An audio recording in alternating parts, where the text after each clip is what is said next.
వామ్మో! నీళ్ళ కాల్వల పడ్డది కదా ట్రాక్టరు. కెనాల్లోకి దూసుకొని పోయి మునిగి అడుగు పట్టింది కూడా. డ్రైవర్ అయితే సేఫేనటోల్లా.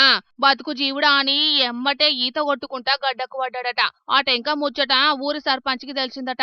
ఎంటనే జేసీబీని తెప్పించిండు. సాహసం చెయ్యరా డింబక అంటారు కదా, అట్లా తానే స్వయంగా సాహసానికి పూనుకున్నాడు. కాల్వల దూకి మునిగిన ట్రాక్టర్కు గొలుసు బిగించి జేసీబీ తోటి బయటికి తీపిచ్చిండ్రు ట్రాక్టర్ను. ఖమ్మం జిల్లా కూసుమంచి మండలం మల్లాయగూడెం గ్రామ పంచాయతీ శివార్లున్న హత్యతండా దగ్గర జరిగిందొల్లా గిట్లా.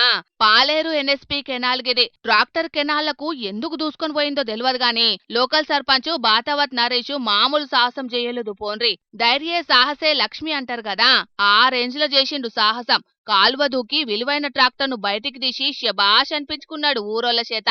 శానా టైమే పట్టిందట. 2 గంటలు పాట్లాడంగా పాట్లాడంగా బయటకొచ్చిందట ట్రాక్టరు.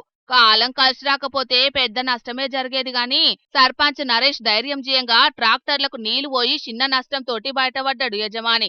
అందుకే శబాష్ సర్పంచ్ సాప్ అని మస్తు తారీఫ్ చేస్తున్నారు గీ ముచ్చట తెలిసినోళ్ళంతా ఇప్పుడు.